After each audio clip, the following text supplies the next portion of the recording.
Merci, rebonjour, bonjour à tous. Je peux vous dire que depuis le camion où tout a commencé ici, sur ce banc, eh bien je peux vous dire que vous êtes plus nombreux que jamais.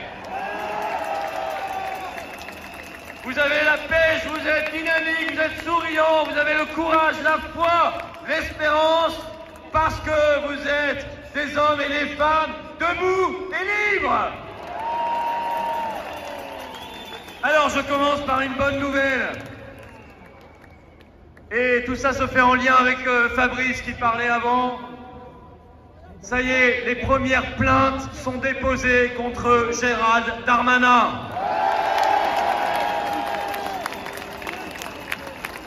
Devant la Cour de justice de la République. On ne diffame pas impunément. On ne déshonore pas les manifestants impunément. On n'attaque pas la cause impunément. Après Darmanin, on va s'occuper des médias qui ont relayé cette diffamation avec délectation et n'ont même pas corrigé pour certains d'entre eux alors qu'ils avaient la vérité sous les yeux. Et nous ne laisserons rien passer, y compris tous ces médecins de plateau de télé qui brutalisent, diffament, agressent les non-vaccinés à longueur de journée. Désormais, ce sera plainte, plainte, plainte, plainte. On ne laisse rien passer.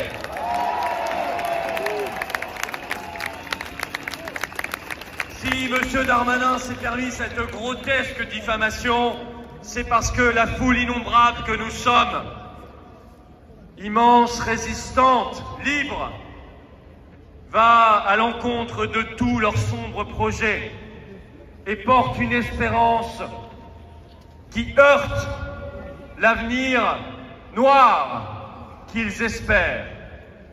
Alors, même si ça dérange, et je dirais surtout si ça dérange, on sera là, toujours là, tout le temps, jusqu'à la victoire et jusqu'à la libération.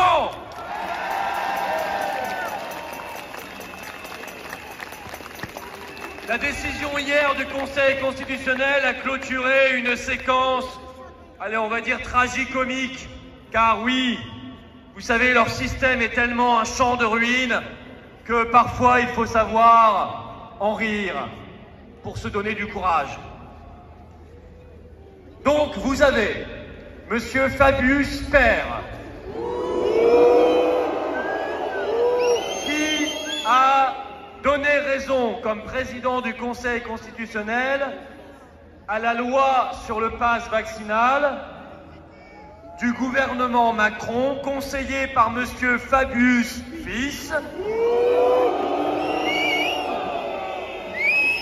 directeur associé d'un célèbre cabinet de conseil américain, rémunéré par M. Macron et M. Véran pour définir la stratégie vaccinale de la France. La boucle est bouclée. Nous sommes bien dans la farce grotesque. Auparavant, attendez, c'est pas fini. Auparavant, le Sénat annonçait hier par la voix de M. Larcher qu'il allait, et ce n'est pas une blague, il va créer une commission d'enquête sur le pass vaccinal qu'il a voté 3 jours avant, pour se demander si ce pass vaccinal a bien un sens ou pas. Au même moment, Madame Pécresse, candidate à l'élection présidentielle, a déclaré sur Europe 1 que le pass vaccinal, pour lequel elle a demandé à ses parlementaires de voter, eh bien, je la cite, ne servira à rien du tout.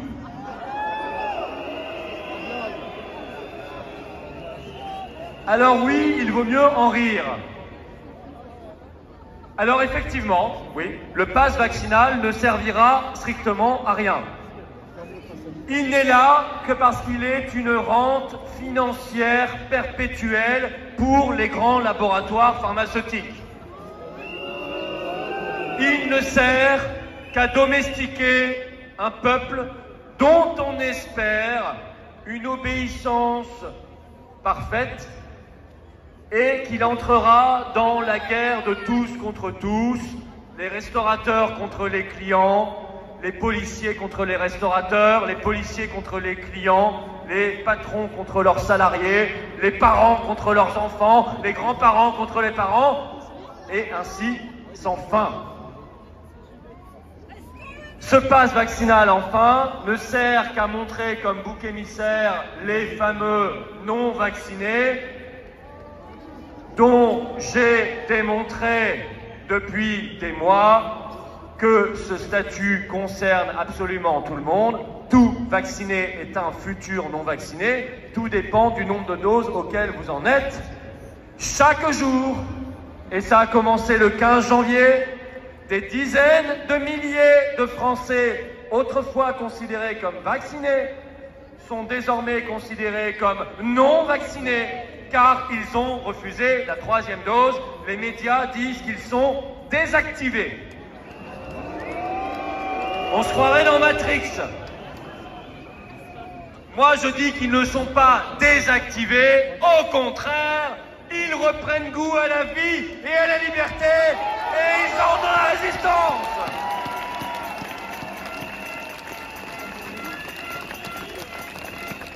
Le pass vaccinal relève de l'ignominie. Il périra en même temps, rassurez-vous, que toute cette clique. Alors, puisqu'il débarque lundi, j'invite solennellement tout le monde à...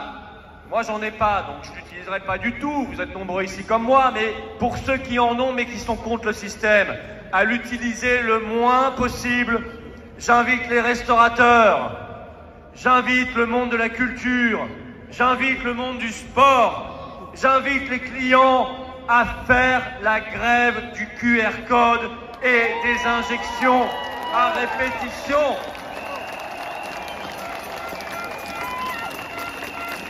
Montrons-leur ensemble que la solidarité est un mot qui a encore un sens dans notre pays.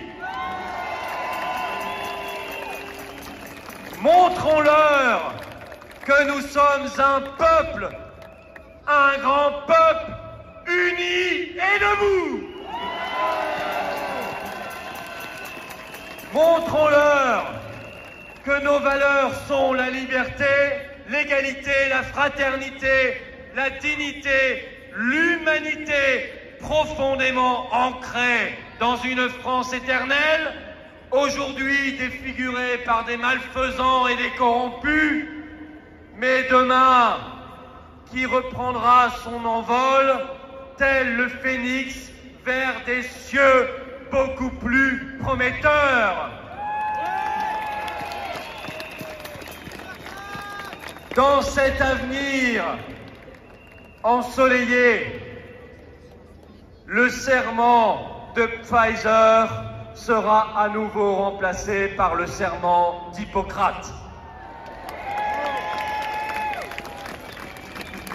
Dans cet avenir, le Conseil constitutionnel, parce qu'il s'est rendu coupable de haute trahison, sera dissous.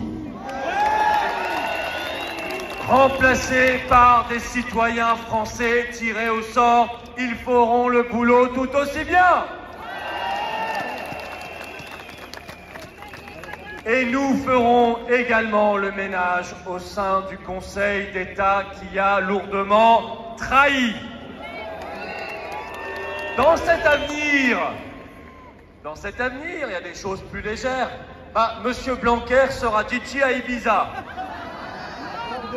Et on redonnera la charge de l'école à des gens sérieux, à des gens préoccupés par l'instruction des enfants, leur santé mentale, leur santé tout court, leur bonheur, leur épanouissement, leur avenir et leur liberté, ainsi que la liberté et l'avenir des enseignants. À l'école, il y aura des livres, des cahiers et des stylos, et non pas des masques, des tests et des passes sanitaires.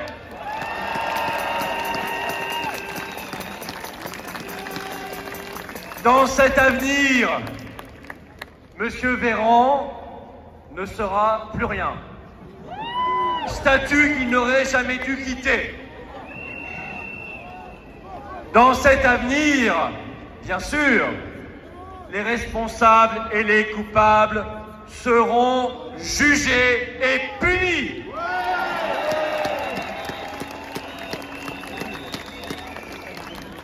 Et quand ils seront tous punis, se retrouvant entre quatre murs, alors ils pourront lever les mains en haut vers le ciel et taper des mains en criant liberté. Et je suis sûr que c'est M. Darmanin qui leur apprendra comment on fait.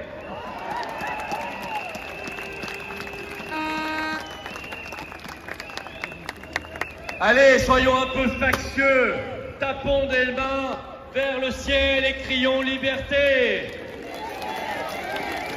Liberté.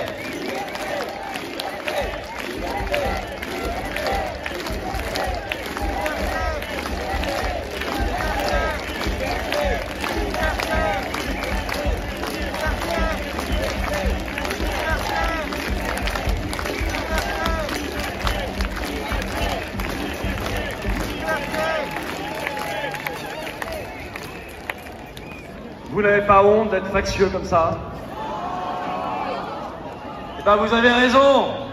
Soyons factieux comme ça, et nous le serons, Monsieur Darmanin, on vous prévient, de plus en plus, parce que nous sommes de plus en plus nombreux, et qu'on a envie que ce cirque se termine.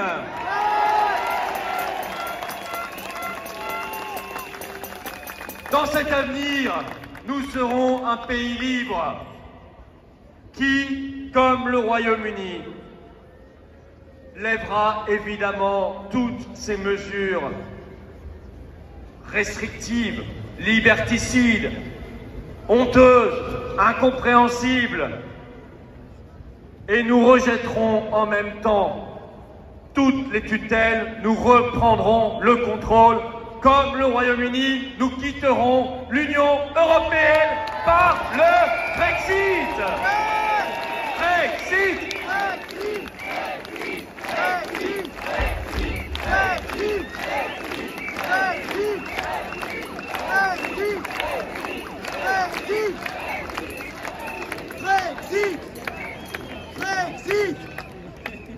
Madame von der Leyen aura ainsi tout le temps nécessaire pour passer du bon temps avec son cher monsieur Bourla, PDG de Pfizer. Alors, voyez l'avenir en rose, voyez l'avenir en bleu, blanc, rouge, voyez l'avenir couleur espoir. Dans cet avenir, on aura réintégré tous les personnels suspendus. D'autant qu'ils vont être de plus en plus nombreux. Ce 31 janvier, des milliers d'infirmières, de soignants, de médecins, de pompiers, de militaires, de gendarmes seront eux aussi désactivés, car ils auront refusé la 3e dose. Nous leur disons courage, courage, vous êtes courageux, tenez bon, vous n'êtes pas seuls, nous sommes des millions avec vous, et vous retrouverez toute votre place dans le pays le plus vite possible.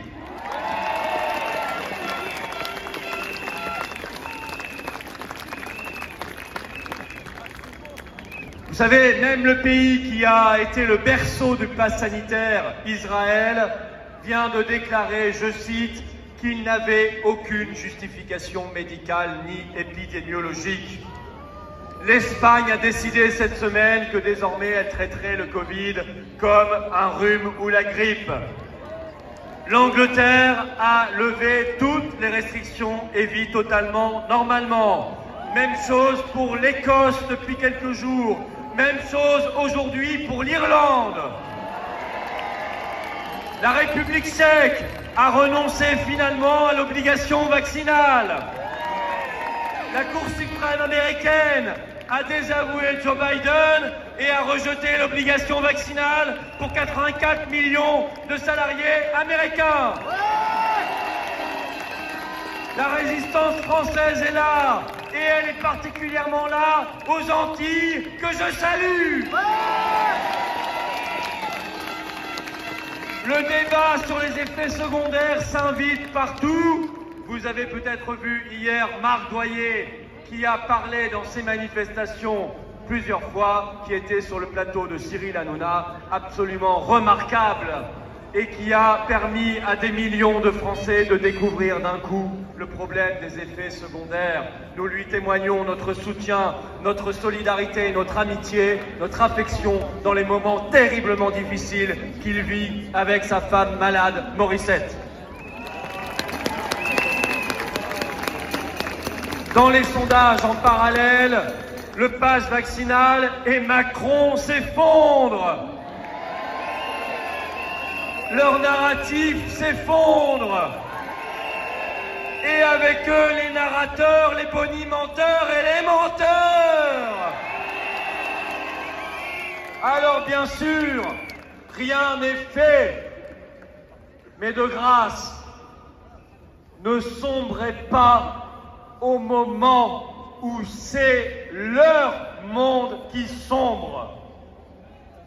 Tenez bon. Rien n'aura été plus admirable et héroïque que d'avoir tenu bon, que d'avoir bataillé contre vents et marées, dit la vérité quoi qu'il en coûte, subi l'opprobre, ouvert les yeux de tant de monde, protégé tant d'enfants. Non, rien n'aura été plus admirable et héroïque, car à la fin apparaît la lumière. D'abord un tout petit point à l'horizon, puis la lumière arrive vers nous, grandit, grossit, pour finalement recouvrir les ténèbres. La libération est proche, elle dépend de chacun d'entre nous. Notre belle et tendre France, qui en a vu d'autres dans sa très vieille histoire, a envie de croquer la vie à pleines dents, nous aussi.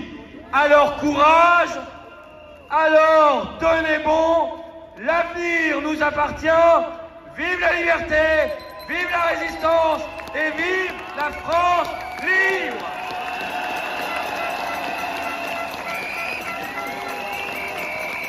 Liberté! Liberté!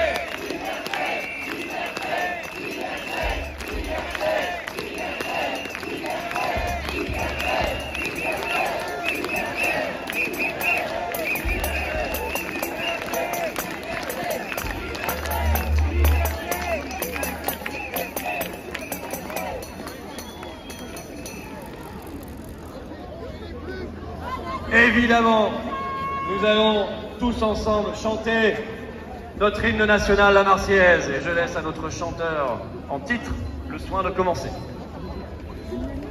Allons enfants de la patrie,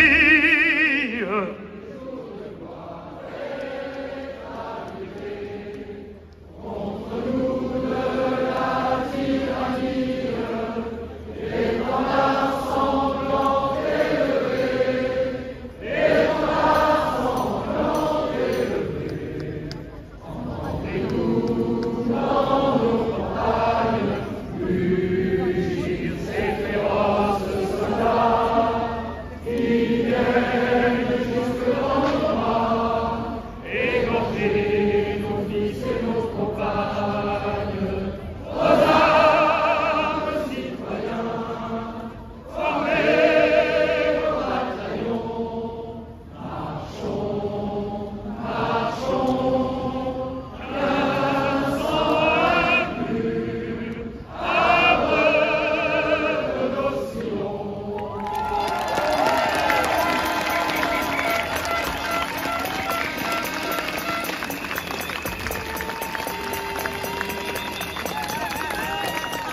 Alors évidemment, les jours commencent à rallonger, mais ils commencent un peu à faire sombre. Et nous allons allumer nos lumières de l'espérance. J'ai vu que beaucoup avaient commencé à le faire. Moi-même, Non, Dominique Garde, je ne pourrais pas le faire, mais je suis avec vous pour le... Voilà, allumer. Oh, ben si, je pourrais. Merci. Et je vous propose de clamer la liberté. Liberté, liberté, liberté, liberté, liberté, liberté, liberté, liberté,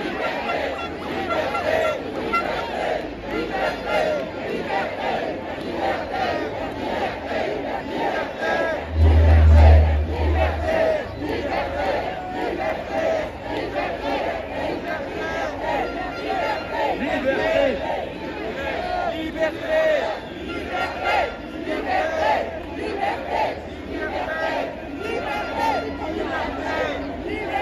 liberté, liberté, bravo à vous. Il y a des stands, il y a notamment le stand de l'association de Fabrice Divisio. Je ne suis pas un danger, n'hésitez pas.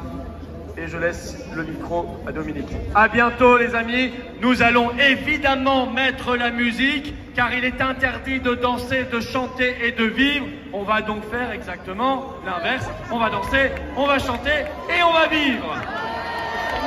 Bravo! Faites le meilleur accueil à nos militants. Ils vont passer dans vos rangs.